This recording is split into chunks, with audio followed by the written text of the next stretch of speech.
Today I'm talking with Vincent Zhang. He's on an incredible journey of trial and discovery. Let's see how God is leading him through whatever comes his way. Vincent, thank you so much for joining us. It's such a pleasure to be here. Thank you so much. Can you just tell us a little bit about yourself? Where did you grow up? I originally came from mainland China. Right. I did primary school and preschool there, Okay.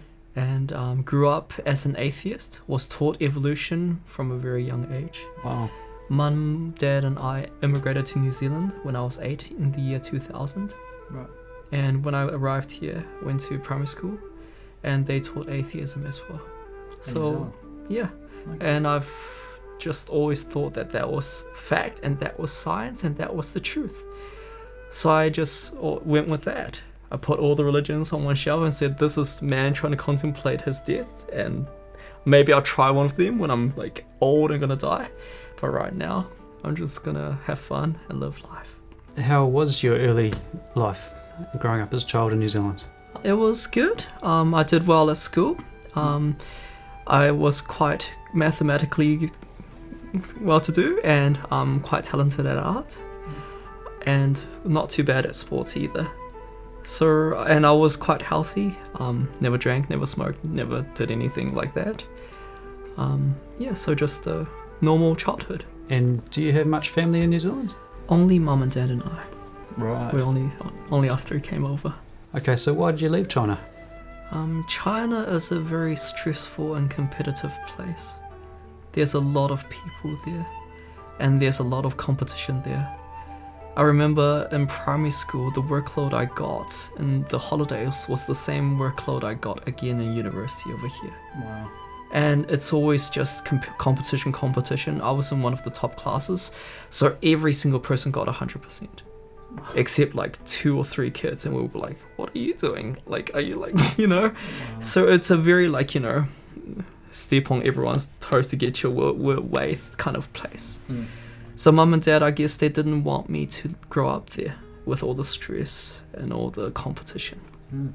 So they sought a better land. So from an atheist background, what was it that drew you to God and to learning about Jesus?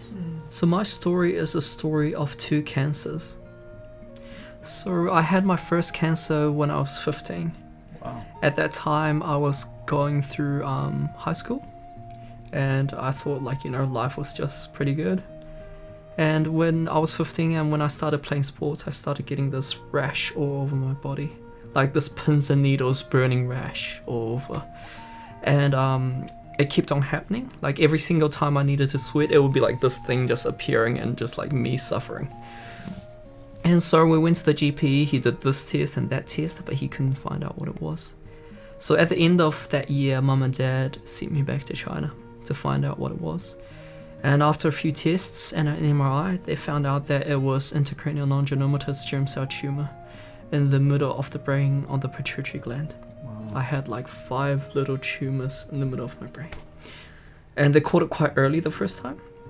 It was malignant, it was aggressive, it was very rare in New Zealand. 3 people get it every single year. Wow.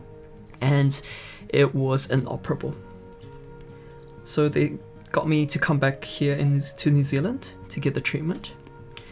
And being a young person and being really proud and thinking that I was good at everything, I thought that I'll be good at cancer as well.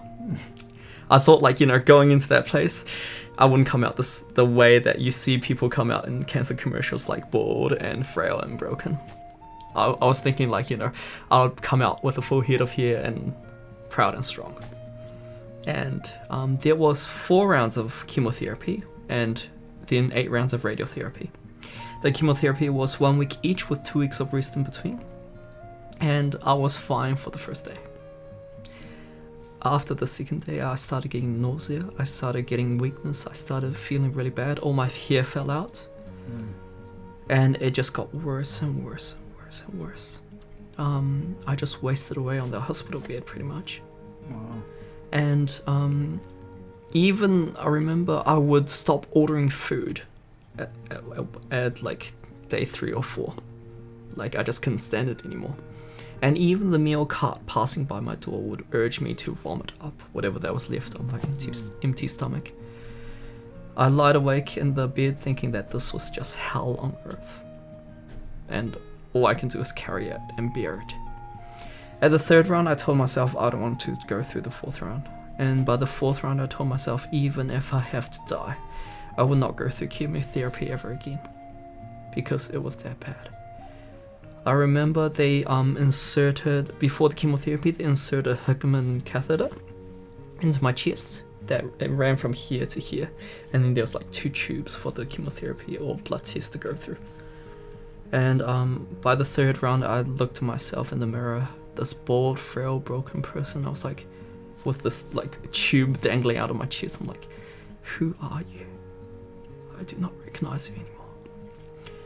After the chemotherapy, they did the radiotherapy, and radiotherapy was quite easy because there was no nerves in the brain, and so the 8 rounds just flew by, and they told me I was in remission.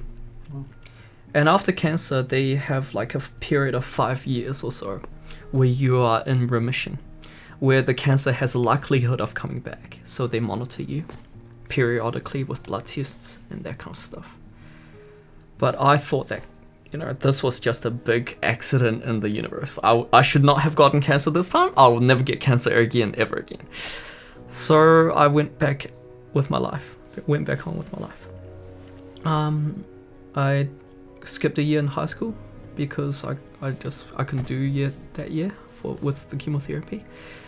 I went into university, and first year in university I got like an A average. 2nd year, I started getting C's and D's. And I was thinking, why am I getting I was getting really, really tired. And I never thought about the cancer coming back. So the time came for the periodic blood test to come. And we went to the blood bank to do that. And we did it, and afterwards, for some reason, they did an MRI on me. And I was still oblivious. I was like, this must be what they do in the 4th year. And after the MRI, I saw Mum coming out of her bedroom holding the phone crying. And I was like, nah, that's not me. That's some distant relative in China. That's not me. So after the first cancer, Mum and Dad did a lot of reading about my type of cancer. And they realized that if I get this cancer and I get cured and it doesn't come back, I'm fine for the rest of my life. But if it comes back, I'm dead. Really? Because it spreads really, really fast. Mum knew the news, but she didn't tell me.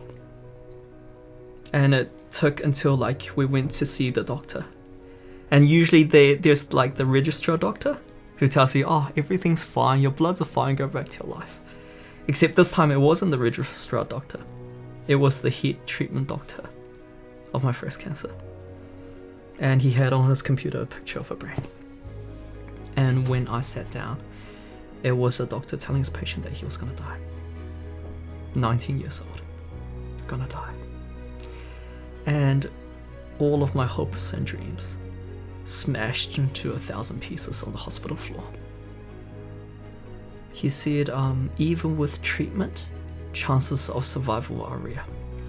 And because they can't radiate on the same spot within 8 years, the only treatment plan that there was chemotherapy, stem cell harvest, and then high dose chemotherapy, and then stem cell transplant. And even with that horrible, horrible treatment, chances of survival are still rare. The cancer, which was 5 little dots in the first cancer, had spread everywhere in my brain. And they said that if it went to my spine, I wouldn't even need treatment. They'll just send me home to die. So here I was, and hitting the brick wall of death as an atheist. And it's the scariest thing in the world. Yeah. And I told the doctor I'll think about what I'm gonna do. And we went home. I couldn't sleep for 3 days and 3 nights. I was just in this loop thinking about why I'm in this situation and why this world is like this. Like, why do we find ourselves stuck in this hope called life that offers so much and yet produces so little? Why is there hope, joy, peace, all these things that seems to have substance, and yet it just ends in the nothingness of evolution? All I am at the end is dust. My life to me is pointless. And I guess in those 3 days, I realized that there had to be a God somewhere. I just didn't know where, because I realized that if it's evolution, even if I live 50 years, 70 years, 100 years, 1,000 years, if I die the death of evolution, my life is pointless from the day I was born. I'm just a being destined to become dust. What's the point? Might as well just kill me at the start.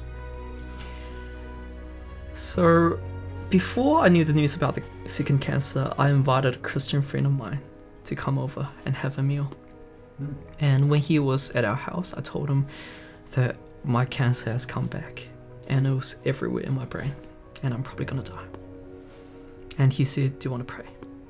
Do you want to believe in God? The Christian God? I was like, yeah, sure. If he's real, I'm much better. If he's not real, I'm exactly the same place I am. Absolutely dead. So we knelt and we prayed. And that night I slept like a baby. And the next day I had a peace and a joy that was beyond anything I've ever imagined. John 14:27, peace I leave with you, my peace I give unto you, not as the world gives, I give unto you. And we sat down as family, mum, dad and I told them, I think God is real. And I think because he is real, I should go through that horrible chemotherapy. And if I live, I'll live for him. If I die, I know where I'm going. And before, like, just when the doctor told me that about my situation, I was flicking through television channels and I realized that everything in this world was pointless.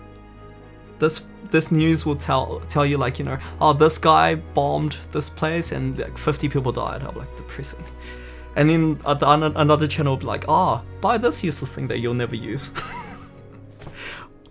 And then I just kept on flicking through channels. Nothing gave me peace until I came to channel 26. And that was the very beginnings of First Light. All they had rolling was moments of peace. Okay. And I really like photography and I really like nature. And I just stayed on that channel because it gave me a peace in my horrors. And so when we started the treatment, First Light started showing sermons. And I'm like, oh, I'm into this now. So while I was getting through treatment, every single day when I come back home, I would just watch First Light 24/7. And God would answer every single question I had through First Light. Lord, I thought the earth was created in 7 days, but evolution says millions and billions of years. What do you say about that? And he would have like a program explaining like scientifically and coherently that it's not actually what the facts say. Or like I had always had this thing about hell where God would send people to heaven when they die and to hell forever. Or like, how could you say that you are a loving God if you just burn people who are mortals forever and ever? And he would answer through First Light. Praise God. Yeah. And so many questions he answered back then. It was so amazing. And what's the most amazing of all is God made chemotherapy like heaven. No nausea, no vomiting, nothing like the first cancer. Is that right? Every single person in that room was feeling miserable. And then there was this guy asking the nurses and doctors, do you believe in God? Do you believe in God? He's amazing. He's amazing. Wow. He is absolutely amazing because he is carrying me. And so eventually the normal dose chemotherapy is finished. And in the midst of that, I got baptized, and the friend that prayed with me, I got baptized in that Sunday church. But because I was going through treatment, I still had that line running through my chest. So I couldn't get baptized by immersion. Mum and Dad could, because they got baptized with me. But by that time, First Light has taught me that you need to be, the biblical way of baptism is immersion. Everything else is not biblical. I'm like, and then I asked the pastor, can I get baptized again after I have all my cancer treatments? And he's like, nah, one Lord, one faith, one baptism. I'm like, that's not how you use that verse. So Mum and Dad got baptized by immersion, I got baptized by sprinkling. And that's always been on my mind afterwards. So after that, I went into high-dose chemotherapy, which was lethal. They did the stem cell harvest beforehand. And then, I had to be in seclusion, where like the room was like, they can't have any bacteria in their room because the high-dose chemotherapy would get rid of all your stem cells. Okay. So you would lose your ability to produce white and red blood cells, so you don't have any immunity to any disease. Is that from the bone? The stem cells from the bone? Yes. Wow. So like, they would kill you to save you, in a way. But even while my body was dying, the cancer experience with God was absolutely amazing. Like every single moment was just joy, joy, joy, joy, joy. And I guess the most powerful thing is, like, as a worldling, I've always been scared of dying. Because I didn't know what was, like, I didn't want to become dust. And I didn't want to become, like, go to hell or anything. But here with God, in God's arms, on God's shoulders, I didn't mind. No fear. I didn't mind if I died. I didn't mind if I lived. Wow. Everything was just peace. Awesome. And eventually the high-dose chemotherapy finished. And after the high-dose chemotherapy, they do the stem cell engraftment. And I remember my stem cells engrafted back into my body really, really fast. And I was asking all the nurses and doctors, is this a miracle? Is this a miracle? I was absolutely sure that it was a miracle. Because I shouldn't be alive. Some people don't even live through the chemotherapies. But I just wanted them to know. And so afterwards, I went home and I kept on watching First Light. And when I got well enough, I started going to the Sunday church.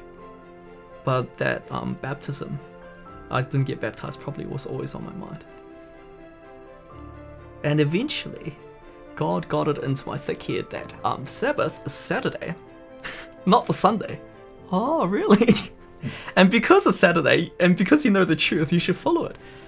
Okay. And then when we started wanting to go to a Seventh-day Adventist church, I remember the Sunday church pastor, I don't know where he got it, but he got one of our like Secrets of Prophecy seminar like posters, and he held it up at church in front of everyone. And he said, don't go to this church. And at that time, he was still a pastor, so we trusted in him. So, like, we would go past Seventh-day Adventist churches, and it would have that sign outside. And we're like, okay, don't go to that one. Okay. And that was another reason why we went to Ilam, because Ilam had it inside we didn't see. So once we went in, we can't do anything. We're like, okay, might as well go through. And then after we went through, we're like, they're fine. Yeah. And so we started going to Ilam Seventh-day Adventist church. We started going to Ilam, and we would go to Sabbath church and Sunday church. But because I was in the recovery phase, it was really tiring. So I stopped going to Sunday church. Mum and Dad still went to Sunday church, but I would just go to Ilam.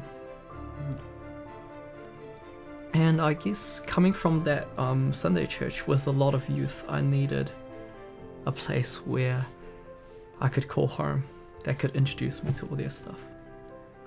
So we eventually found out there was more Seventh-day Adventist churches in Christchurch, and we just church hopped until we found Bishop Dale.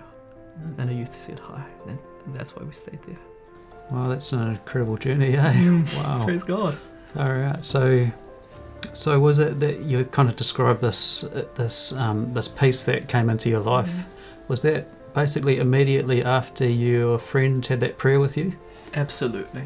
Just realised there was a God, and just this realisation came to you, and Yes, it was not even like realization. It was like I had that night of sleep that was supernatural because I couldn't sleep. I was thinking about why am I here, what's gonna happen to me, and all that stuff.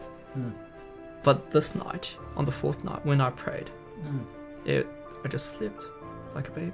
And the next day, it wasn't a placebo effect where I thought I would believe in this God and I would just have peace. I didn't expect anything from it. But nothing had changed. I still had a bajillion tumors in my brain. I was still gonna die. But by the fifth day, I was happy as a clown. Just joy, joy, joy, joy. Even though what faced me was either death or horrible chemotherapy. Everything was just absolutely peace and joy. Wow. And I'm guessing part of that was realizing that there was a life after death, and this was not the end of it all. Yeah, totally. Yeah. Yeah. There was hope. Yeah. Beyond the grave. Totally. Yeah. And that's the thing about Christianity, eh? That's the thing about Adventism as well. We have this hope. Yeah. That this world is not our home. Whatever happens to us, this world is not our home. Yeah. Like we're going to a better place, and whatever we do here has an eternal significance. So that's how I live my life now. Amen. It's with an eternal significance. Like I'm talking to you right here, right now. It's because this is gonna help someone. Amen. Yes. Yep. And every single move we make, every single word we speak, it has a significance beyond us, and that's so powerful. Back in the world, I was just living for myself. Everything was me, me, me, me, me, me, me, me, me. And that gave me periodic, very small satisfaction. But with God, it's like a consistent satisfaction with peace. I heard this amazing quote one day from a top tennis player, and he was striving to get to the top. And he said that one day he eventually got there, he won the world championship.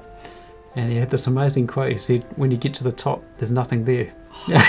That's what I always feel in this world. Like, you would aspire to, like, you know, the new PlayStation or the new mountain bike or the new whatever. And then when you get it, maybe 4 hours, maybe half a day, maybe a day. And then it was like, the second day you're like, this is not that great anymore. Yeah. Not much has changed. Yeah, everything just crumbles through your fingers in this world. But with God, it's eternal. He's eternal. And he loves us with an everlasting love. And he's our Father. And how great is that? And I find whatever trials I face, he is there with me. In the world, there's no one with you. You're just there to carry it all by yourself, especially like a cancer. Like mom can't help, dad can't help, all the money in the world can't help. Yeah. But with God, he is there. Our ever-present help in our time of need. Wow, what an amazing journey. That's awesome. Praise God. So you got baptized the second time then? Yes. Or the first time, truly? Yes. So it was really funny because when I met that friend at Bishopdale, he said hi, and I was like, oh, there's a friend here. I can stay at this church. And right after the sermon, when the service had ended, I told the pastor, like, can I get baptized? Because that was always on my mind. I need to get baptized. Can I get baptized? And you can see this pastor like searching. It's like, who is this guy? Where did he come from? Yeah, we'll do some studies. I'm like, I don't want to do studies. I want to get baptized. Okay. But yeah, we did studies, and I learned so much more about God. Oh, yeah. And he baptized me. And I'm guessing as you're going through those studies, you'd learned a lot of it from First Light already? Yes. Wow, yeah, it's a powerful way. That was amazing as well. First Light has so many amazing sermons. Yeah. And such good preachings and such good teachings. So many, like, you know, biblical truths. And that's another thing as well, because I remember going to the Sunday church and watching First Light. The Sunday church pastor would always his sermons would be just one verse that he pulls out of the Bible. And he says what he thinks about it, pretty much. With First Light, these pastors would be like, this verse, and then we go to this verse, and then we go to this verse, and then we go to... I was like, oh, this is amazing. And I was like, I never could work out before I knew the news about the Sabbath. I never could work out, why can't our pastor preach like that? You know, that kind of thing. What would be a Bible verse or some inspiration from your walk that you could share with someone who wants to know Jesus and wants to follow the path of life? I would like to share Jeremiah 29:11. For I know the thoughts that I think towards you, says the Lord, thoughts of peace and not of evil, to give you a future and a hope. And through my walk with Jesus, the more I know him, the more I realize how desperately much he loves us. And how he plans these little blessings in our lives so that we can be able to see, oh, look, Lord, you did that, you are amazing, Lord. And also, what's so powerful about God is that he can turn the hardest of trials into the greatest of blessings. This guy sitting before you here shouldn't be alive. And even if he was alive, without God, he would have been like a depressed wreck in the corner hugging his legs and waiting for it all to end. But I can share all of this with you right here, right now, with a smile on my face, because God has turned the hardest of trials into the greatest of blessings. And that's what's so amazing about him. Vincent, you have an amazing experience with God. Thank you so much for sharing that with us. Oh, it was not a problem. My pleasure. Thank you. Isn't it amazing how through God Vincent lost his fear of death? I challenge you, give Jesus a go today. You'll be amazed at what fears he can help you overcome.